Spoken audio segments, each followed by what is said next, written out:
무너진 성벽을 재건하는 것 결코 쉬운 일은 아닌 것입니다. 그런데 2달도 채 되지 않은 52일 만에 성벽을 재건한 느헤미야. 그런데 느헤미야는 그것보다도 중요한 것이 있음을 압니다. 그건 바로 다름이 아닌 귀환한 유대인들이 말씀 위에 굳게 서 있어야, 그래야 그들이 힘써 재건한 이 성벽이 더 좋은 효과를 가져올 것이다. 그래서 그는 에스라를 찾아가서 같이 함께 의논해서 성경 통독 사경회를 시작합니다. 그래서 제1회 성경 통독 사경회가 성벽 재건 후에 에스라의 주도로 그렇게 예루살렘에서 이루어지게 됩니다. 에스라가 모세 율법을 읽어주고, 그리고 제사장들이, 레위인들이 백성들에게 그 말씀의 뜻이 무엇인가라는 것을 잘 설명해 주어서 그들의 이해를 돕습니다. 그렇게 율법의 내용이 무엇인가를 알게 된 이 귀한 자들이 그 다음엔 말씀 앞에서 자신의 본 모습을, 즉 죄를 깨닫게 된 것이죠. 그래서 그들은 7월 1일 나팔절을 지키게 됩니다. 그리고는 나팔절을 지키고 난 이후에는 에스라를 찾아가서 우리 말씀을 더 듣고 싶습니다. 더 배우고 싶습니다. 그래서 같이 모여서 초막절까지 함께 지내게 됩니다. 그런 이후에 그들은 에스라와 느헤미야의 주도하에 대대적인 신앙개혁 운동을 펼치게 됩니다. 개혁 운동에는 회개 운동까지 함께 들어가게 되는 것이죠. 그들이 회개했다는 것, 신앙개혁을 그들 가운데서 이루었다는 것은 제사장 나라 하나님의 언약을 다시 한번 갱신하는, 그렇다고 해서 새로운 것이 아니라 이미 주어져 있던 말씀인데 그 말씀을 그들 마음속에 다시금 담고, 그리고 말씀에 굳건하게 세워져서 말씀대로 이제는 순종하며 살아갈 것이다, 그렇게 맹세하게 되는 것이죠. 귀한 일을 느헤미야가 마무리하고 그리고 다시금 페르시아로 돌아옵니다. 12년 동안의 총독 생활을 마치고 페르시아로 돌아온 느헤미야는 곧 다시 허락을 받아서 예루살렘으로 갑니다. 그런데 예루살렘에 가서 보니까 예루살렘에는 참 놀라운 일이 그 가운데 일어났습니다. 성벽이 재건되어지면서 안전망이 갖추어지면, 그러면서 세계 많은 상인들이 함께 들어와서 예루살렘은 과거 다윗과 솔로몬 때의 그와 같은 부귀 영광을 그 가운데 이루어지게 되는 것입니다. 그래서 국제적인, 세계적인 무역적 상권이 그 가운데 이루어지면서, 그러면서 번영을 구가하게 되어진 것입니다. 성벽이 건축되어지면서 안전해졌습니다. 도시 자체가. 그리고 많은 상인들이 들어오면서 그 안에는 그런 아주 번영하는 그런 물질적인 풍요가 이루어졌습니다. 얼마나 좋은 일입니까? 그런데 거기에 심각한 문제가 생기기 시작했습니다. 그건 다름 아닌 바로 이 귀환한 자들이 안식일을 범하는 것을 그렇게 심각하게 생각하지 않았다는 것이죠.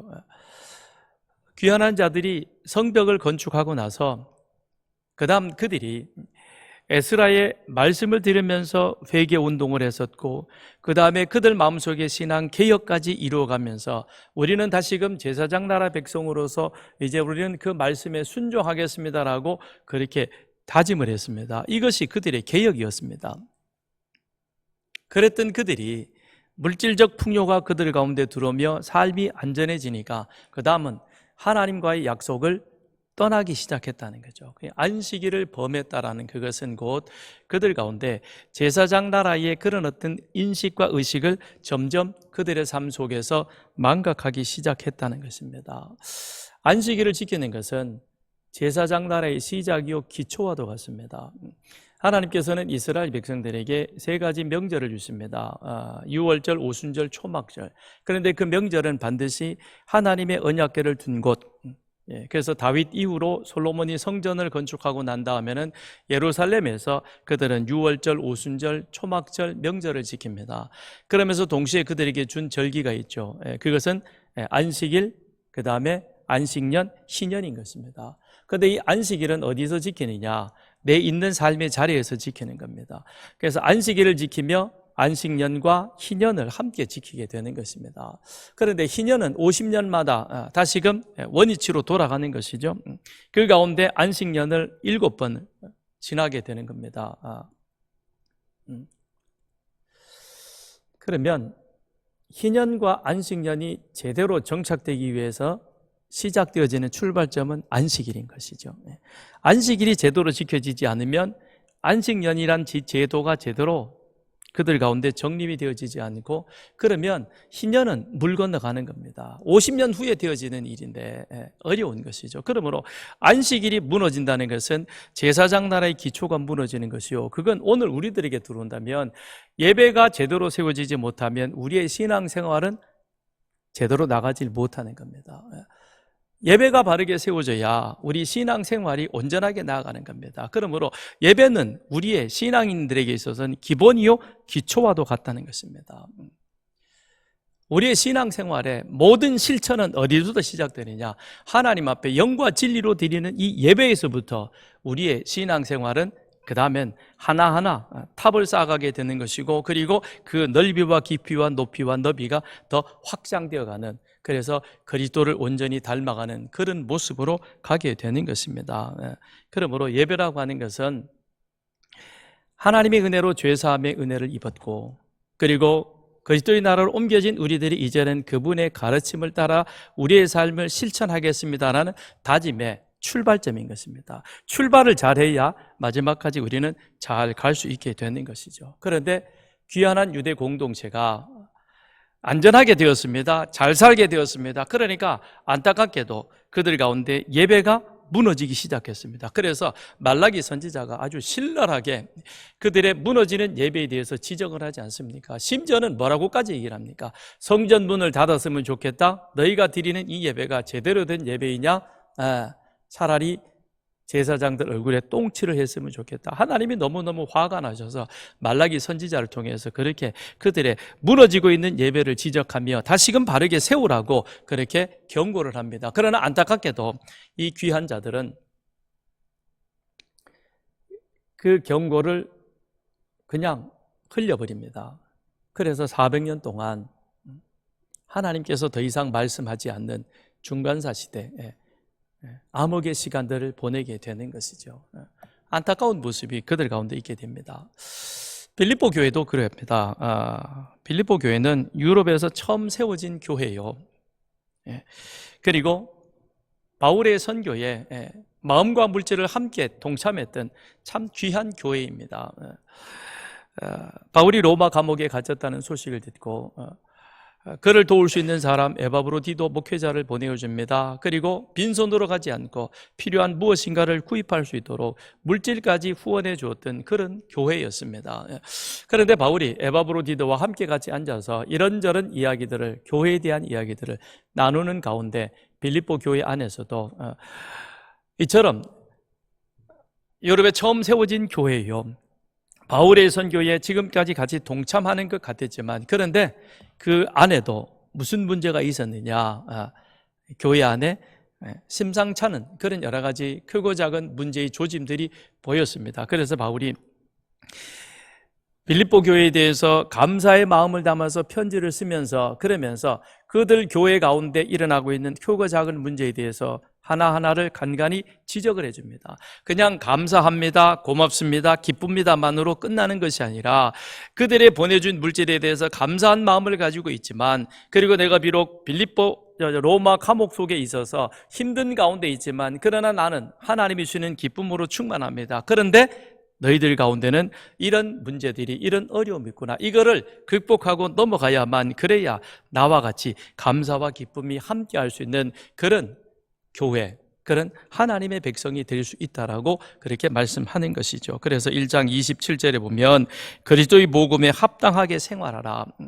그 얘기는 하늘 시민권을 가진 자답지 않는 그런 모습이 지금 빌립보 교회 성도들 가운데 보인다는 것이죠. 2장 2절에 보면 뜻을 합하며 한 마음을 품으라. 근데 너희가, 우리는 예수 그리스도로 구원받아 그분의 한 지체가 되어졌는데, 그런데 한 몸이요 하나 되어지지 못한 그런 모습이 그들 가운데 있다는 겁니다. 그래서 지금에 와서는 바울이 편지를 마무리하는 그 시점에서 종합적으로 빌립보 교회에 대하여 권면하고 있습니다. 그들의 문제에 대한 지적과 더불어서 이렇게 해야만 교회가 교회답고 온전하게 세워지겠다라고 바울이 권면하게 되는 것이죠. 그러면서 두 사람의 이름까지 거명을 합니다. 유오디아와 순두계. 좋은 일에 있어서 이름이 거명되어지는 것은 그것도 쉽지 않을 것입니다. 그렇잖아요. 잘했다고 칭찬하면서 새가족 수료합니다 그러면서 이름을 이렇게 올리는 것 좋은 일이죠, 그죠? 그런데 여기에 만일 주보에 이분은 수찬정지합니다. 이분은 이런 죄를 지었기 때문에 올 1년 동안 성찬식에 참여하지 못합니다라고 만일 주보에 이름이 올라가면 여러분 어떻게 했어요? 미련 없이 떠날 거예요, 그죠? 까짓 뭐 교회가 여기밖에 없나, 뭐 지가 뭐 잘났다고 나보고 이래라 저래라 그러면 아마 가버릴 거예요, 그죠? 바울이 지금 여기에 이름을 적었는데 이것이 2000년이 지난 지금 오늘 우리에게 있어서 유오디아와 순두계가 유명해졌다는 사실, 야 대단하죠, 그렇잖아요, 그죠?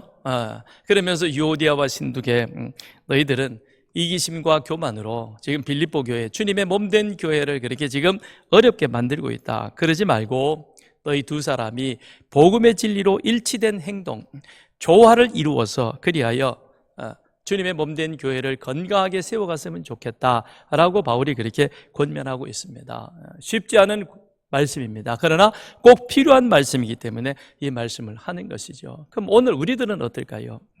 2000년 전의 말씀으로 빌립보 교회에 유오디아와 순두계에게 주었던 그런 말씀으로 우리가 넘겨버리지 말고 이 말씀을 들으면서 나는 유오디아가 아닌가, 나는 순두계가 아닌가, 그리고 나는 그 사람은 아닐지라도 이런 교회 일이 있을 때 나는 방관자처럼 그렇게 지내진 않았던가.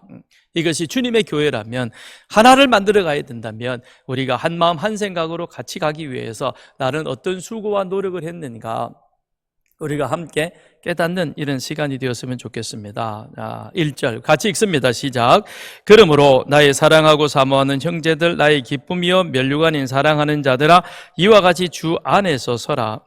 주 안에서 서라 말합니다. 서라는 것은 군사적 용어인 것이요. 왜 서야 되느냐? 그것은 면류관을 얻기 위해서 그러하다는 것이죠. 여기서 말하는 면류관은 왕이 서는 면류관이 아니라 올림픽 경기에서 그 경주에서 승리한 자, 그에게 주어지는 승리의 환관인 것입니다.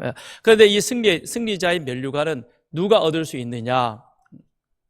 마지막까지, 주님 오시기까지 신앙의 경주를 힘있게 잘 달려간 사람, 신앙의 영적인 전투에 있어서 넘어지거나 자빠지거나 또 실패하지 아니하고 끝까지 굳게 서서 우리에게 주어진 그 사명의 자리를 잘 감당한 그 사람에게 주어지는 그와 같은 주님의 상급인 것입니다.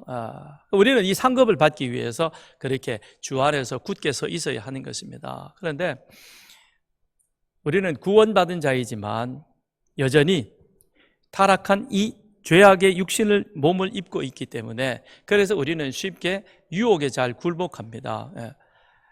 하와가 뱀의 유혹에 굴복했던, 넘어갔던 그것, 육신의 정욕, 그 다음에 안목의 정욕, 이생의 자랑, 이 세 가지죠. 먹음직스럽고 지혜롭게 보암직하고 지혜롭게 할 만큼 탐스러운 것. 우리가 세상에서 유혹에 휩쓸려 넘어지는 경우가 이 세 가지입니다. 그래서 주님은 무엇을 먹을까, 무엇을 마실까, 무엇을 입을까, 먹고 마시고 입는 그 문제 때문에 여러 가지 많은 이런 일들이 우리 사이에서 일어나고 있지 않습니까?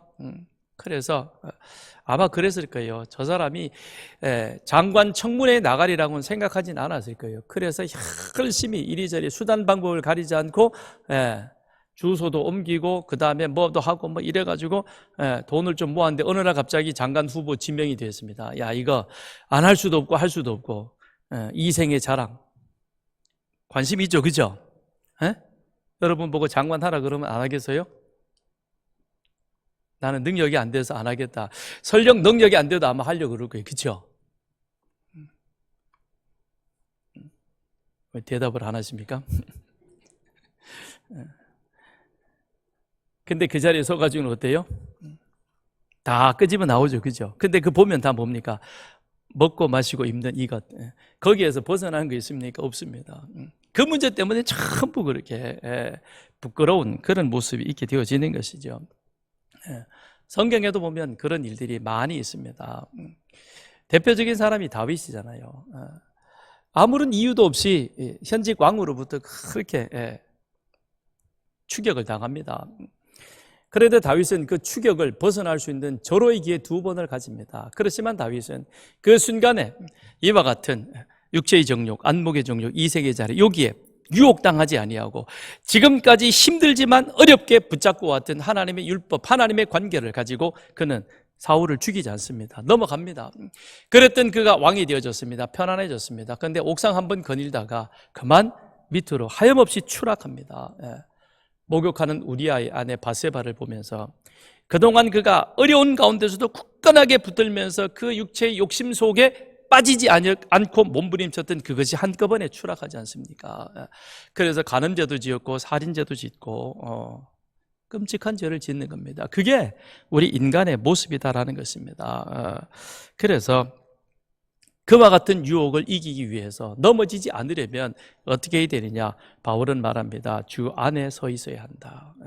우리는 다른 데 서 있는 것이 아니라 말씀 위에 우리 자신을 세워야만, 그래야 우리는 온전하게 설 수 있다는 겁니다. 말씀 위에 서야만 그 다음에 우리 가운데 무엇을 만들어 갈 수 있느냐? 서로 협력해서 조화를 이룰 수 있는 것이죠. 2절 3절 내가 유오디아를 권하고 순두개를 권하노니 주 안에서 같은 마음을 품으라. 또 참으로 나와 멍에를 같이 한 내게 구하노니 복음에 너와 함께 힘쓰던 저 여인들을 돕고 또한 글레멘도와 그 외에 나의 동력자들을 도우라. 그 이름들이 생명책에 있느니라. 그런데 지금 빌립보 교회가 어려움 가운데 처한 것은 누구 때문이냐? 바울은 그 원인 제공자에 대해서 말합니다. 유오디아와 순두개 때문이다. 그들이 지금 주 안에서 같은 마음을 품지 못했기 때문에 교회가 지금 이렇게 내분으로 어려운 가운데 처해 있다는 것입니다. 왜 이 두 사람이 서로 조화를 이루지 못했을까? 빌립보 교회는 특별한 교회죠.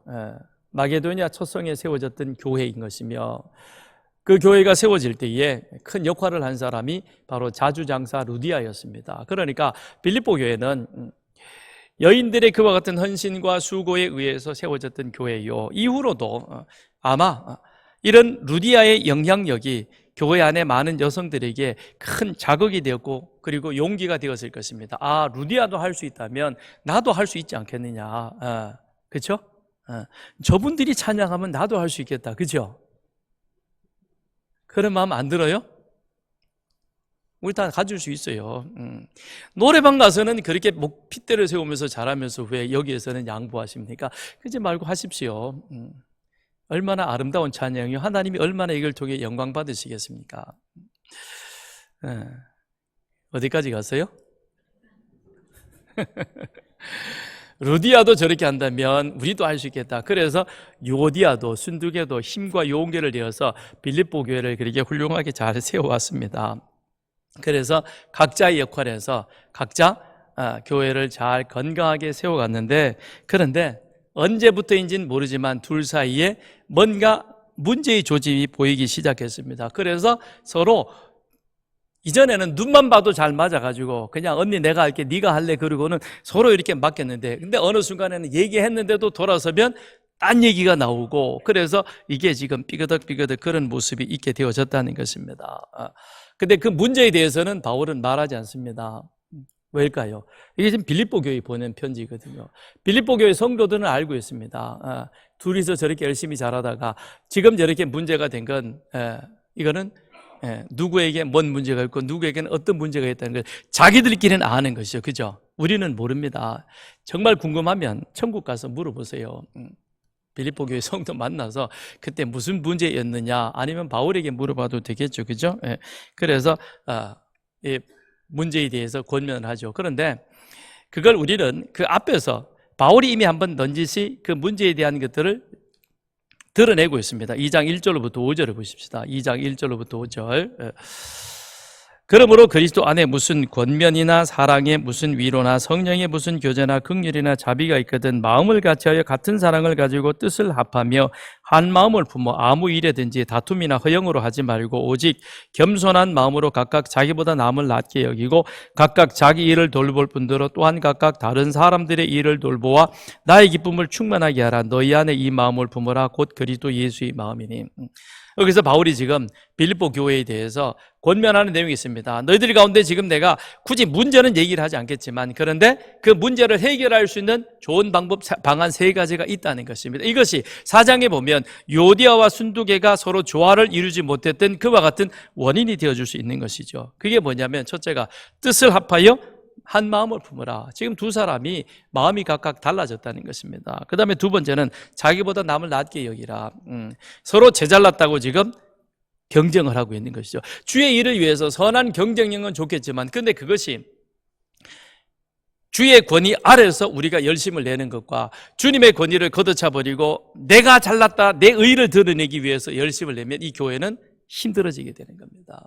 그래서 우리는 늘 우리가 열심을 내되 주님의 권위, 하나님의 권위를 인정하고 그 안에서 나에게 주어진 은사와 역할이 무엇인가, 내가 감당해야 될 일이 무엇인가, 그걸 알고 그 안에서 열심을 내야지 그것 없이 그냥 제 목소리만 내게 되어지면 이 교회는 순식간에 아수라장이 됩니다. 여기에 못난 사람 아무도 없습니다. 다 제만큼 다 안다고 하는 사람들만 이 자리에 앉아 있습니다. 그런 사람들이 목소리 내기 시작해봐요. 편안하겠냐? 안 그런 거예요. 그래서 우리는 열심을 내되 주의 권위를 인정하고 그 안에서 하나님이 나에게 주신 사명과 은사와 달란트가 무엇인가, 그걸 가지고 주님의 교회에 섬기고 봉사하는 우리들이 되어야 되는 것이죠. 그럴 때 우리는 다른 사람의 일들을 돌볼 수 있는 거죠. 그래서 바울이 세 가지를 이미 말씀하고 있습니다. 뜻을 합하여 한 마음을 품고, 그리고 자기보다 남을 낮게 여기고, 나아가서는 다른 사람의 일을 돌아보아야 된다라고 말하고 있는 것이죠. 그러니까 요디아와 순두개의 문제는 무엇이었느냐, 이것을 통해서 미루어 짐작해 보건대 두 가지죠. 하나는 주도권, 또 하나는 발언권입니다. 내가 주도권을 잡아야 돼, 내가 말하면 너는 들어야 돼 라는 거죠. 주도권, 발언권, 중요하다고 여기는 사람들도 있을 것입니다. 그런데 가만 생각해 보십시오. 우리의 주인은 누구이십니까? 내가 주인입니까? 내가 아직도 주인이라고 생각하면 그 사람은 죄송하지만 아직 유치원 티를 벗지 못한 사람입니다. 우리 여기 유치부에 가서 보십시오. 거기서는 전부 지가 주인이에요. 그죠? 지가 최고 왕입니다. 내가 가지고 있는데 만일 누가 와서 그걸 달라 그러면 그래, 안 바뀌는 거예요. 이건 내 건데 왜 네가 와서 그러냐. 근데 가만 따지고 보면요, 그게 지가 가져온 것도 아니고 교회에서 갖다 놓은 건데 지가 먼저 손을 댔다고 지 거라 그래요. 아주 웃긴다니까요. 그럼 여기도 마찬가지예요. 여러분, 이 세상에 우리 것이 뭐가 있습니까? 이게 다 주님의 교회예요. 우리 말은 그렇게 합니다. 하나님이 우리에게 주신 것입니다. 그런데 실질적으로 가만 보면 지가 주인인 것처럼 행세하는 겁니다. 그건 순종을 몰라서 그런 거예요. 전화 받으세요. 오늘은 영상을 보느라 예배 시간이 조금 늦어질 거라고 알려주세요. 그죠? 어제 토요일에 우리 조이풀에 있는 30대 부모들과 같이 만나서 성경 공부를 하는데, 혼란한 이 시대에 우리 자녀들을 어떻게 하나님이 기뻐하시는 위대한 자녀로 세울 수 있을까? 같이 공부하는 중에 어제 공부했던 것이 순종이었습니다. 성경은 부모들에게 자녀 교육에 대해서 한 가지를 말합니다. 또 자녀에 대해서는 부모에게 이것 한 가지만 말합니다. 내 부모를 공경하라, 순종하라 라는 것입니다. 그런데 어려서부터 우리 자녀들에게 순종하는 훈련을 부모가 잘 가르쳐 놓으면, 그러면 이 자녀는 유치원에 가는 5, 6세, 그 다음에 초등학교 들어가는 7, 8세가 되어지면 그때부터는 자기 친구들과 관계를 맺기 시작합니다. 내가 부모와의 관계 속에서 순종의 훈련이 잘 된 사람은 밖에 나가서 다른 사람들과 좋은 관계를 맺게 되는 것이고, 그것이 이후에는 어디까지 연결되어 가느냐, 부모를 통해서 하나님 예수님을 만나게 될 것이고, 예수님 하나님 말씀에 순종하는 사람이 되어지면 그 사람은 자연스럽게 다른 사람을 이해하고 배려하고 받아들일 수 있는 포용력 있는 사람이 되는 겁니다. 그럼 오늘 이 시대에 우리 자녀들의 이 문제가 무엇이겠습니까? 이걸 안 했거든요. 순종을 마땅히 배워야 할 5, 6세까지 부모는 거기에 대해서 관심이 없습니다. 그냥 ABCD만 가르쳐 겁니다. 아니요. 그것보다 중요한 것은 순종하는 겁니다. 부모의 권위, 부모를 사랑하고 신뢰하기 때문에 그 부모 말씀에 내가 순종함으로 그렇게 됨으로 말미암아 내가 다른 사람들과도 어떤 관계를 맺어갈 것이냐. 그래서 이 순종이 참 중요한 건 기초인 것입니다. 거기에서부터 사람들과의 관계, 배려하는 것, 그리고 더 나아가서는 그 다음엔 내가 하나님 앞에서 이 세상을 홀로 살아갈 때인데 그때 어떤 결정을 내릴 것이냐. 직장을, 알바를 선택한다. 그 다음에 내가 대학 가서 강좌를 선택을 한다. 그걸 부모에게 물어보겠어요? 자기가 결정해야죠. 그때 하나님 앞에 기도하면서 어느 길을 가는 것이 내가 하나님 앞에 준비되어 가는 모습입니까? 이거를 결정하게 되는 거죠. 그때 하나님과의 좋은 관계를 맺어가게 되는 것이고 하나님 앞에서 훌륭한 믿음의 사람으로 갑니다. 그럼 그 사람은 세상에 나가서도 실패하지 않는 것이죠. 왜요? 하나님이 그의 삶을 인도해 주시니까. 그런데 문제는 유오디아와 순두개는 이 사실을 그들이 잊어버렸다는 겁니다. 그래서 주님의 권위를 걷어차버리고 자기의 주도권과 자기의 발언권만을 주장하게 되는 것입니다. 그걸 완장처럼 여기는 겁니다. 오늘도 이 교회 안에는 이걸 완장처럼 여기고 그래서 그것만을 주장하는 사람이 있습니다. 내가 너보다 나이 많아. 나이 더 한 살 더 먹었으면 더 겸손해져야지. 더 대접받으려고 하는 것이 아니라, 그렇죠? 내가 너보다 이 교회에 먼저 왔어. 먼저 와서 한 일이 뭡니까? 내가 너보다 직분을 한 해도 더 받았어. 그래서 연도를 따집니다. 그걸 가지고 서열을 매깁니다. 그게 무슨 짓입니까? 그게 서열을 매길 일인 것입니까? 아니죠.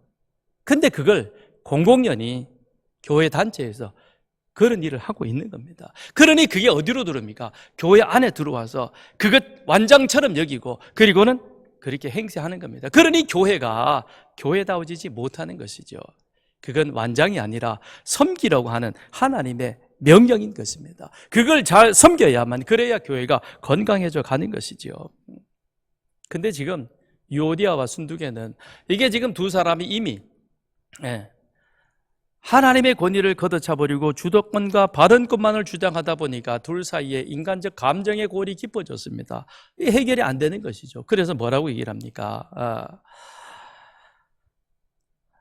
2절 후반에 3절에 나와 멍에를 같이 한 네게 구하노니 이 두 사람을 서로 조화를 이룰 수 있도록 해야 되는데 그걸 도와줄 사람이 누구겠느냐? 그래서 나와 멍에를 같이 한 사람이라고 표현하고 있습니다. 나와 멍에를 같이 한 사람, 그가 누구일까? 바울은 이 부분에 아리송하게 말하고 있습니다. 그래서 이게 누구인가 학자들이 열심히 찾아냅니다. 그런데 빌립보 전체의 모습을 보게 되어지면 이거는 두 가지일 것이다. 첫째는 빌립보 교회 전체를 말한다. 성도 전부를 향하여 나와 함께 멍에를 같이 맨 사람들이다. 그렇죠. 바울이 빌립보에 가서 복음을 전하여 교회가 세워집니다. 물론 루디아의 수고와 헌신이 있긴 했습니다만 그러나 거기에 모였던 모든 사람들이 다 함께 같이 빌립보 교회라고 하는 공동체를 세우게 된 겁니다. 그러면 그 일에 있어서 교회 공동체는 바울과 함께 같이 멍에를 메고 빌립보 도시를 복음화하기 위해서 노력했던 첫 번째 사람일 것입니다. 그런데 그 가운데 교회 안에 들어와 보니까 루디아도 있었고 그 다음에 유오디아와 순두개 이 사람들이 그 일에 있어서 더 열심히 감당할 수 있도록 교회 안에서 헌신자로 그들을 세워주셨다는 겁니다. 그렇다고 보면 지금 유오디아와 순두개 그 두 사람이 서로 조화를 이루어야 되는데 조화를 이루지 못한 그 일인 물론 두 사람의 어떤 그런 개인적인 문제이기도 하지만 교회 전체가 이제는 방관자처럼 그들이 어떻게 할까 보지만 말고 보다 더 적극적으로 왜냐? 당신들은 나와 함께 같이 멍에를 메고 교회를 세운 주님의 몸된 교회를 세운 자인데 이들이 그 협력 안에서 서로 조화를 이룰 수 있도록 도와야 된다. 그렇게 바울은 말하고 있는 것이죠. 예. 오늘 우리들도 마찬가지인 것입니다. 이것은 주님의 교회이면서 동시에 우리의 교회인 것입니다. 우리의 교회이면서 나의 교회인 것입니다. 이 안에는 별의별 사람들이 다 있기에 이런저런 여러 가지 크고 작은 문제가 있을 수 있습니다. 그럴 때 우리는 어떻게 해야 됩니까? 찾아가서 권면하면서 이편 저편 나누지 말고, 우리 그러면 아니지. 우리는 한 몸이잖아. 한 마음으로 한 뜻으로 가야지. 그러면서 같이 기도하고 협력해서 주님의 교회를 우리는 건강하게 세워가야 할 것입니다. 그러면서 동시에 바울은 또 4절로부터 이런 말씀을 합니다. 그러면서 이제 너희들이 해야 할 일이 있다. 그것은 조화를 이루되 함께 같이 마음과 생각을 지켜야 된다라고 말합니다. 4절에 주 안에서 항상 기뻐하라. 내가 다시 말하노니 기뻐하라. 너희 관용을 모든 사람에게 알게 하라. 주께서 가까우시니라. 아무것도 염려하지 말고 다만 모든 일에 기도와 간구로 너희 구할 것을 감사함으로 하나님께 아뢰라. 그리하면 모든 지각에 뛰어난 하나님의 평강이 그리스도 예수 안에서 너희 마음과 생각을 지키시리라. 바울이 빌립보 교회에 강조하는 것이 몇 가지가 있습니다. 그게 바로 무엇이냐면 기뻐하라. 그 다음에 두 번째는 관용을 나타내라. 세 번째는 염려하지 말고 감사하라. 그 다음에 네 번째는 하나님의 평강이라는 것입니다. 기뻐하라, 관용을 나타내라, 감사하라, 그리고 하나님의 평강. 이 세 가지는 다 마음과 생각과 관련이 있는 것입니다.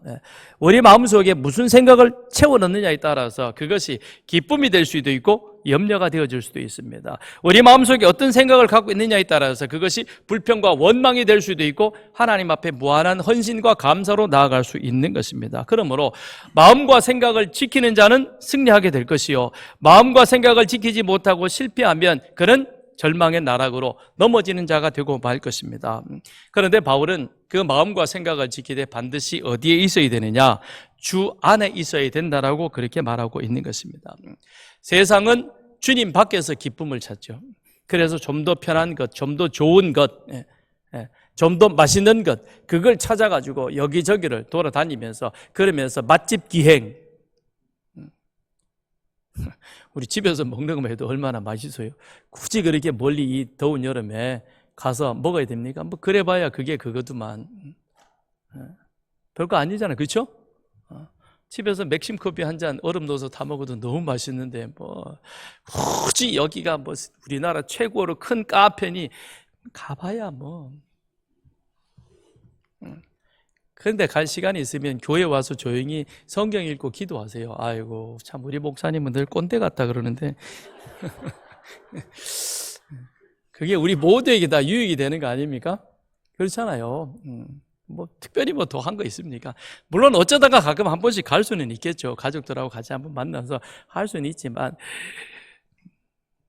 우리 교회는 그런 분이 없는 줄 압니다. 그렇게 열심히 쫓아다니지 말고 세상은 이렇게 바깥에서 주님 밖에서 기쁨을 찾으려고 그렇게 노력을 합니다. 그런데 우리는 어디서 찾아요? 주 안에서 기쁨을 찾아요. 그죠? 주님 안에서. 그러니까 저들이 우리를 볼 때는 이해가 안 되죠. 야, 참 너희들 답답하게 산다 그러는데 우리가 볼 때 그 사람들이 더 안타까워요. 그죠? 그래서 우리가 이렇게 사는 모습을 보면서 저 사람들은 우리 보고 이상하게 여깁니다. 한번 생각해 보세요. 이 시대에 전부 다 편안하게 좋은 것 찾아서 시원한 곳 찾아서 바캉스를 휴가를 떠나는 이 판에 우리는 저가 비행기 타고 캄보디아를 갑니다. 그것이 저 사람들 눈에 어떻게 보여요? 미친 짓처럼 보이죠. 그렇죠? 맞아요. 우리는 미쳤습니다. 여러분 아까 김경식 선교사님 보셨겠지만 저분이 학교 졸업하고 목사 안수 받고 그리고는 곧 저기 콩고 갔습니다. 90년대 초반에 가가지고 그리고는 지금까지 야, 참 대단해요. 한 번은 선교 보고 하면서 선교 보고 하는 중에 저보고 그 얘기를 하더라고요.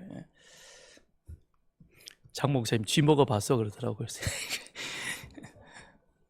이씨 뭐 그런 얘기를 하냐 그랬더니 나 진짜 쥐 먹어봤어 그러더라고요. 언제 그랬더니 가서 초반에 전도 여행을 갔는데 어느 부족을 갔대요. 그때 그 부족은 외부에서 귀한 손님이 오면 쥐를 잡아가 대접한대요. 와. 근데 이렇게 요만하게 이렇게 해가지고 그걸 불에 싹 구워가지고 제 아내도 들었는데 아주 미치려고 그래요. 그래가지고 그걸 싹 주는데 이걸 먹어야 그 사람에게 복음이 자기가 온 목적이 되는데 만일 인상이라도 찌푸리면 복음이 안전해진대요. 그 진짜 먹었어 그랬더니 먹었다니까. 기가 막히죠, 그죠? 그니 세상 사람들 눈에 저 콩고에 가서 저 짓 하고 있는 김성 교사님 어떻게 보이겠어요? 꼭 그렇게까지 선교해야 되냐 이럴 수도 있겠죠, 그죠? 그러니까 우리는 예수에 미친 사람이거든요. 예수 사랑에 미친 사람이니까 그 일을 하는 것이죠. 그렇게 가서 일주일 동안 참 고생합니다. 힘듭니다. 먹는 것도 어렵고 더위 때문에 여기보다는 좀 낫다 그렇지만 모든 것이 불편하다 보니까 우리 몸이 거기에 적응해가는 과정 속에서 부작용도 일어납니다. 그렇지만 돌아올 때 보면 다들 그 얼굴에 너무너무 기쁨이 가득합니다. 그래서 인사가 그거예요. 목사님 가기를 너무 잘했어요. 우리 교회 정말 너무너무 좋은 교회예요. 그런다. 그래서 제가 속으로는 그래요. 그걸 이제 알아서 진짜 우리 교회 좋은 교회인데. 그렇죠. 내년에 여러분 한번 가보시길 바랍니다. 안 가보신 분들이 좀 많이 갔으면 좋겠어요. 그래요. 이게 주님 주시는 기쁨인 것이죠. 그 기쁨이 있을 때 우리는 관용을 함께 나타내게 됩니다. 그래서 관용을 나타내라 그럽니다. 왜 우리는 관용을 나타냅니까? 주님 오시는 날이 가까움을 알기 때문이죠. 그러니까 우리가 살아가는 것은요, 따지고 보면 죽을 날을 가까이 가는 겁니다. 내가 60을 살았다. 그거는 남은 시간이 이제 얼마 안 됐다. 곧 죽는다는 그 의미, 신호인 것입니다. 그런데 우리 죽을 때 어떻게 죽습니까? 경험으로 알잖아요. 살뚱 아둥바둥 그렇게 붙잡고 있었는데 그거 다 가지고 갑니까? 다 놓고 가더라고요. 근데 죽는 순간에 많은 걸 가지고 있으면 놓칠 못해서 안타까워합니다. 그러니까 미리 여기 좀 갖다 놓으세요. 그러면 우리 교회가 알아서 좋은 일에 많이 쓸게요. 쓸 일이 너무 많습니다. 믿음 하나 가지고 가는 겁니다. 그런데 죽는 순간까지도 이거 해결하지 못해가지고 만일 유오디아와 순두개가 두고 보자 그러고 주님 앞에 섰을 때 어떻게 되겠습니까? 서로 부끄러운 거예요. 그러니까 관용을 베풀어라, 관용을 나타내라, 받아들이라는 겁니다. 주의 일을 함에 있어서 유오디아의 방법과 순두개의 방법이 다를 뿐인 것이지 틀리지 않다는 겁니다. 근데 우리는 그것을 틀렸다라고 생각을 하고 쟤는 안 되라고 생각합니다. 아니요, 안 되게 아닌 거 아니라 받아들이는 거예요. 우리 안에 너그러운 마음을 가지고. 그럴 때 우리는 한 마음으로 조화를 이루어갈 수 있는 것입니다. 바울은 또 말합니다. 염려하지 말고 감사하라 그랬습니다. 우리 그리스도인이라고 염려할 일이 없겠습니까? 우리나 세상에 있는 사람들이나 걱정하는 것은 같습니다. 무엇을 먹을까, 무엇을 입을까, 무엇을 마실까, 그죠? 먹고 마시고 입는 그 외에 우리가 특별히 더 걱정스러운 게 뭐가 있겠습니까? 없는 거예요. 자식 걱정도 결국 그거잖아요. 제가 과연 저 학교 나와서 잘 먹고 살까, 그죠? 먹고 입는 그 걱정이 자식 걱정이잖아요. 그 자식 걱정이라는 것입니다. 그런데 우리는 그 부분에 대해서 염려하기보다는 감사합니다. 왜요? 하나님이 우리를 위해서 이미 모든 걸 다 주셨죠. 뭘 주셨어요? 사랑하는 아들 예수를 나를 죄인인 나를 위해서 십자가에 내어 주셨습니다. 그걸 다 주신 그 하나님께서 우리에게 또 더 좋은 것을 주시지 않을 것이냐, 거기에 대한 우리는 확신이 있는 것이죠. 그렇기 때문에 내 앞에 있는 문제가 여전히 우리는 걱정거리가 될 수 있고 문제가 될 수 있지만, 그러나 그것 때문에 염려하지 않고 감사하는 겁니다. 이미 우리는 받은 것이 많았고, 그리고 하나님께서는 이 모든 상황을 아시고 계시기에, 그러기에 우리는 염려 대신 기도하며 간구하는 겁니다. 같이 함께 기도하고 같이 함께 하나님 앞에 간구할 때 하나님께서는 그 부분에 대해서 우리와 같은 마음을 가지고 그 문제를 해결해 갈 수 있을 것입니다. 그러면서 그 다음에 그렇게 기도하며 나아갈 때 하나님께서는 우리에게 무엇을 주시느냐? 평강을 주신다라고 말합니다. 평강. 내 마음을 누가 지배하느냐? 사탄이 지배하면 염려할 수밖에 없습니다. 불안합니다. 그러나 내 마음을 하나님이 지배할 때 하나님의 평강이, 샬롬의 평강이 우리 가운데 함께 할 것입니다. 내 마음의 주도권을 누구에게 내어주느냐? 하나님께 여러분의 주도권을 내어주시기를 바랍니다. 그럴 때 성령이 우리 마음을 지배하고 다스리면 우리를 늘 옳은 길로, 의의 길로, 평강의 길로 인도해 가실 줄 믿습니다. 그렇게 바울은 이와 같은 신앙적 권면을 가지고 이제 유오디아 순두계 그리고 빌립보 교회 너희들도 같이 함께 조화를 이루어서 주 안에서 굳게 섰으면 좋겠다. 그런데 한마디만 내가 더 하겠다 라는 겁니다. 그게 8절입니다. 끝으로 한마디 더 하는데 그게 뭐냐? 형제들아 그러면서 무엇은 이제 참되며 경건하며 옳으며 정결하며 사랑받을 만하며 칭찬받을 만하며 무슨 덕이 있든지 무슨 기림이 있든지 이것들을 생각하라라고 말합니다.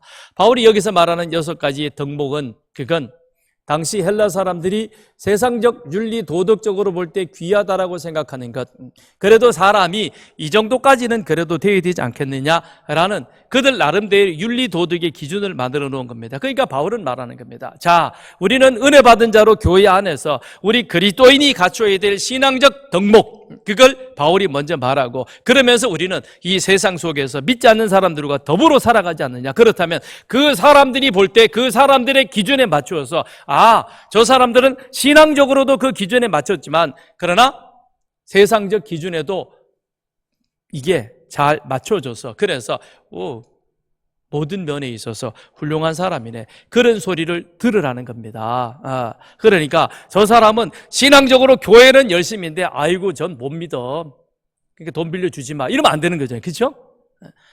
그 사람은 그냥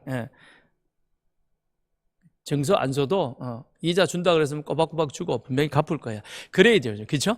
그게 지금 여기서 말하는 참되고 경건하고 옳고 정결하고 사랑받을 만하고 탁월하고 그리고 칭찬할 만하다는 겁니다. 탁월해야 됩니다. 예, 우리는 세상을 또 열심히 살아가지고 세상 사람들이 볼 때 저 사람 탁월하다 이 소리 들어야 되는 거예요. 그래서 꼴이 되지 말고 머리가 되고 열심히 일해가지고 돈도 잘 모아서 부자도 되고, 그러나 하나님의 권위를 인정하고 나는 그의 청직이라는 사실을 잊지 말아야 하는 겁니다. 그러니 바울이 지금 이 권면하는 걸 보면 예수 믿는 게 보통 어려운 게 아니다. 그렇죠? 신앙적 기준도 충족시켜야 되고 세상적 기준도 함께 맞추어서 이 신앙과 세상의 모든 것들이 균형과 조화를 이루는 그런 사람이 되어야 되니 얼마나 힘들겠어요. 얼마나 어렵겠어요. 그렇잖아요? 그러나 우리는 그 일들을 해야 한다는 것입니다. 왜 그래요? 세상은요 아주 이중적 구조 속에 있거든요. 청렴하지만 그 다음엔 사랑이 없습니다. 그래서 가차없이 날려버립니다. 세상은 정직한 것 같지만 그 안에 가서 보면 여러 가지 불합리한 부조화가 많이 일어나고 있습니다. 그 세상 속에서 이제 우리들은 그리스도인으로 세상은 이렇게 살아야 된다, 하나님 앞에서 사람과의 관계 속에서 균형과 조화를 맞추는 그런 삶이 되어져야 하는 것이죠. 장로의 신학대학교 교훈이 경건과 학문입니다. 학문 3년 동안 열심히 노력하면 조금 사람마다 차이는 있겠지만 그러나 신구약 성경이 어떤 것이다라고 하는 것들은 기본적인 것은 다 떼고 나갈 수 있습니다. 그런데 문제는 목회 현장에 가서 정말 목회자로서 그 일을 잘 할 수 있느냐, 경건이 그 다음에는 더 중요한 것이죠. 그러니까 여기 신앙생활도 마찬가지예요. 지난주 월요일날 세미나가 있어서 제가 갔다 왔는데요, 조병호 박사가 그동안 펼쳐냈던 성경 통독이라는 그 교재에 거기다 그 다음에 레시피라고 하는 제목을 더 달았어요. 그래서 이게 뭔가 그러고는 이제 가서 세미나를 들으면서 책을 쭉 살펴보니까 거기에 뭐를 더 달았냐면 천지창조와 그 다음에 그것이 예수 십자가가 어떻게 같이 연결되는가. 그래서 구약에 있는 모든 것들이 to the cross, 십자가를 향하여, 그래서 복음서가 십자가의 완성이 되어지고 그 다음엔 사도행전부터 from the cross, 그 십자가에서부터 그 다음엔 어떻게 세상으로 복음이 퍼져나가는가. 근데 그거를 52과 안에 전부 그걸 십자가와 연관시켜서 예수님의 십자가의 죽음과 연관시켜서 책을 다시금 잘 정리를 했어요. 참 하나님이 이 시대 가운데 지혜를 주신 참 훌륭한 성경학자이다. 근데 그 책을 그 정가가 43,000원이거든요. 그런데 통목회 회원들에게는 그걸 2만 원에 팔았어요. 그러니까 원하시면 여러분도 사무실에서 2만 원에 살 수 있어요. 제가 책 장사하는 건 아닙니다. 근데 그 책을 가져가서 3번만 정독을 하면요, 신구약 성경에 대해서 흐름이 이렇게 가는구나 라는 것을 눈에 확 들어옵니다. 알 수 있어요. 그래서 목사님이 제가 설교하는 그 내용들을 들으면서 이건 저기 이런 부분이 이쯤이구나, 이게 감이 잡히는 것이죠. 근데 중요한 것은 실천이죠. 그래서 경건과 학문만 가지 말고 어디로? 그것을 실천하는 실천적 삶의 모습이 갖추어져야 한다는 것이죠. 그래서 바울이 말합니다. 너희는 내게 배우고 받고 듣고 본 바를 행하라. 그렇죠? 내게 듣고 본 바를 어떻게 해라? 내가 했던 것처럼 너희들도 같이 예수 그리스도를 따르는 삶의 자리가 되었으면 좋겠다. 같이 기도하겠습니다. 우리 기도할 때에 하나님, 우리는 예수로 죄 사함을 받은 자입니다. 그리고 이제는 그분의 가르침을 따라 살아가는 자들입니다. 그런데 문제는 우리가 그렇게 살아가는 것이 참 힘듭니다. 하나님, 아는 만큼 살아갈 수 있도록 성령 하나님이여 저희들을 이 한 주간도 그렇게 도와주시옵소서. 우리 같이 기도하겠습니다.